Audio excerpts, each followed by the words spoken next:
குணாதிசயத்திலே இந்த உலகத்துல ஜீவிக்க வேண்டும், எப்படிப்பட்ட குணாதிசயங்களோடு வாழ்ந்தால் எப்படிப்பட்ட நன்மைகளை பெற்றுக்கொள்ள முடியும் என்பதை குறித்து இன்றைக்கு நம்ம வேதத்திலிருந்து நம்ம தியானிக்க நம்ம போகிறோம். கர்த்தர் நமக்கு உதவி செய்வாராக. எனக்கு அன்பான தெய்வ பிள்ளைகளே, ஆவிக்குரிய பிள்ளைகளுடைய வாழ்க்கையில மிக முக்கியமான ஒரு தெய்வீக சுபாவம்தான் சாந்தம். அல்லேலூயா. கவனிக்கிறீங்களா? ஆவிக்குரிய வாழ்க்கையில வாழ வேண்டும் என்று சொல்லி, ஆவிக்குரிய வாழ்க்கையில ஆமென் ஸ்தோத்திரம், தேவனுடைய நாமத்தை இந்த தேசத்துல மகிமைப்படுத்த வேண்டும் என்று சொல்லி ஆமென் தேவனை ஏற்றுக்கொண்டு ஆமென் தேவாலயத்துல கடந்து வந்திருக்கிற தெய்வ பிள்ளையே, ஆவிக்குரிய வாழ்க்கையில இருக்கிற ஒரு தெய்வீக அநேக சுபாவங்கள் இருக்குது. ஆனா அதுல ஒரு சுபாவம் சாந்தம். சாந்த குணமுள்ளவர்களாய் நாம் வாழ வேண்டும் என்று கர்த்தர் எதிர்பார்க்கிறார். அல்லேலூயா.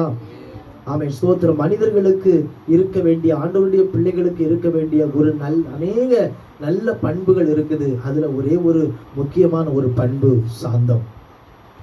அல்லேலூயா. ஸ்தோத்திரம். சாந்த குணம் என்றால் அதற்கு பொருள் என்ன? யாருக்காவது தெரியுமா? சாந்தம் என்றால் என்ன? சொல்லுங்க. அமைதியா இருக்கிறது, பொறுமையா இருக்கிறது. வேற யார வாலிப பிள்ளைங்களுக்கு, சிறு பிள்ளைகளுக்கு யாருக்காவது தெரியுதா சாந்தம் என்றால் என்ன? சாந்த குணம் என்பதற்கு பொருள் கோபத்தை அடக்கிக் கொள்வது. கோபத்தை சொல்லுங்க, எல்லாரும் சொல்லுங்க. கோபத்தை அடக்கிக் கொள்வது. கோபம் வராத மனுஷனே இந்த உலகத்துல யாருமே கிடையாது. சிறு பிள்ளைகள் முதல் நாளைக்கு மறிக்க போகிற வயதானவர்கள் வரையிலும் கோபம் என்கிறது நம்முடைய மாம்சத்துல ஊறி போன ஒன்று. அல்லேலூயா. அதனால கோபம் ஒரு மனிதனுக்கு வராது அப்படின்னு யாராலையும் சொல்ல முடியாது. கோபம் வரும். அந்த கோபம் வருகிற கோபத்தை பாவத்துக்கு நேராக கொண்டு போக கூடாது என்பதுதான் ஆண்டவருடைய கட்டளை. அல்லேலூயா. ஸ்தோத்திரம். கோபம் எல்லா மனுஷனுக்கும் வரும். அந்த கோபத்தை நம்ம என்ன செய்யணுமா? அடக்கி கொள்ள வேண்டுமா? அடக்கி கொள்ளுகிறவங்க தான் சாந்த குணம் உள்ளவர்கள் என்று கர்த்தர் சொல்லுகிறார். அல்லேலூயா. அந்த கோபத்தை நம்ம என்ன செய்யணுமா? அடக்கி கொள்ள வேண்டுமா. இரண்டாவது சாந்த குணத்திற்கு பொருள் அமைதி. அல்லேலூயா. கோபத்தை அடக்கி கொண்டா அந்த இடத்துல என்ன உண்டாகும்? ஒரு அமைதி உண்டாகும். கோபத்தை அடக்கி கொள்ளாதபடி, கோபத்தை ரொம்ப வேகமா நம்ம அந்த கோபத்தின் மூலமாக கிரியைகளை நம்ம செய்தோம்னா அந்த இடத்துல அமைதி குலைந்து போகும். அல்லேலூயா.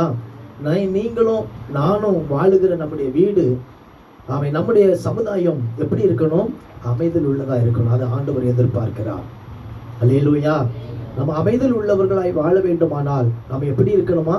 கோபத்தை அடக்கி கொள்ள வேண்டும். சிறு பிள்ளைகளே, வாலிப பிள்ளைகளே, குடும்பமாய் வாழுகிற தேவ ஜனமே, நமக்கு வருகிற அந்த கோபங்களை அடக்கி வாழ்வதற்கு ஆண்டவரிடத்துல கிருபை கேட்டு ஜெபித்து நம்ம கடந்து செல்ல வேண்டும். அல்லேலூயா. சொல்லுங்க. அல்லேலூயா. ஸ்தோத்திரம். மூன்றாவது ஒரு மென்மையை கடைபிடிக்கும் ஒரு சிறப்பு பண்பு, ஒரு மென்மையான ஒரு சுபாவம், ஒரு சிறப்பு பண்பு. மென்மையை கடைபிடிக்கும் ஒரு சிறந்த ஒரு பண்பு தான் சாந்தம். எனக்கு அருமையான தெய்வ பிள்ளைகளே, ஆவியின் கனிகளிலே சொல்லப்பட்டதுதான் சாந்தம். இந்த சாந்த குணம் உள்ளவர்களாய் நீங்களும் நானும் வாழ்வதற்கேற்ற அபிஷேகத்தை கர்த்தர் இந்த நாளில் நம்ம மேல் ஊற்றுவானாக. ஒரு ஆமென் சொல்லுங்களேன். அல்லேலூயா. இனி சாந்த குணத்திற்கு எதிர்ச்சொல் சொல்லுங்க பார்க்கலாம். சாந்தம், அதற்கு எதிர்ச்சொல் என்ன சொல்லுங்க பார்க்கலாம். சாந்தத்துக்கு நான் சொன்னேன், கோபத்தை அடக்கிக் கொள்வது, அமைதியாய் வாழ்வது இதெல்லாம் சொன்னேன். அதுக்கு சாந்தத்துக்கு எதிர்ச்சொல், ஆப்போசிட் சொல்லுங்க பார்க்கலாம். எதிர்ச்சொல் கோபம் தான். ஸ்தோத்திரம். இங்க பாருங்க, வன்சொல். இரண்டாவது ஆத்திரம், மூன்றாவது ஆக்ரோஷம்.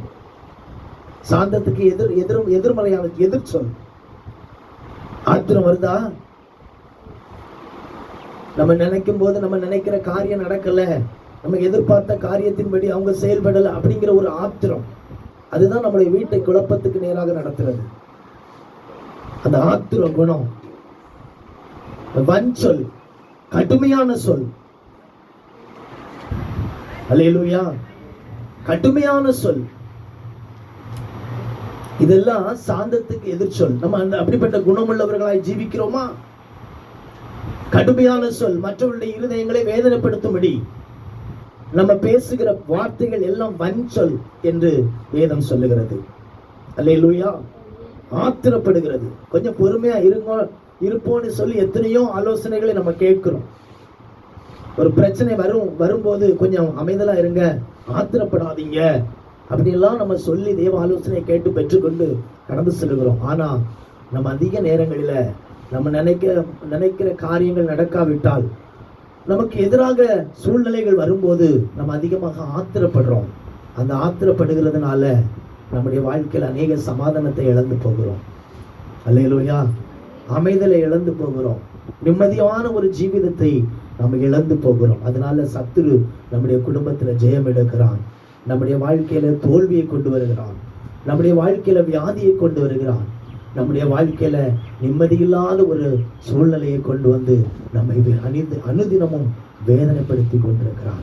ஆகவே இதை தேவனை ஏற்றுக்கொண்டு தேவனை ஆராதிக்கிற தேவ பிள்ளையே, இன்னும் கொஞ்ச நேரத்துல அவன் கர்த்தருடைய பந்தி ஆசரிக்க போகிற அருமையான அன்பு தேவ ஜனமே, ஸ்தோத்திரம். நம்முடைய வாழ்க்கையில ஒரு நாளும் ஆத்திரப்படாதபடி, ஒரு நாளும் வீணான வார்த்தைகளை கடும் சொற்களை பேசாதபடி, தேவனுடைய சமூகத்துல வந்திருக்கிற தேவ பிள்ளைகளே, நம்ம இருக்கிற எந்த பகுதியில் ஆனாலும் சரி, அமைதலோடு தாழ்மையோடு கோபத்தை அடக்கி கொண்டு சாந்தமாய் வாழ்ந்து ஆண்டோடைய ராஜ்யத்துல போய் சேரணும் என்கிற ஒரு லட்சியத்தோடு ஒரு நோக்கத்தோடு நம்ம வாழ்வோமானால் இந்த உலகத்திற்குரிய ஆசீர்வாதங்களையும் கர்த்தர் நமக்கு தந்து உயர்த்துவார். பரலோகத்தினுடைய ஆசீர்வாதங்களையும் கர்த்தர் தந்து நம்மை மேன்மைப்படுத்த அவர் வல்லவராய் இருக்கிறார்.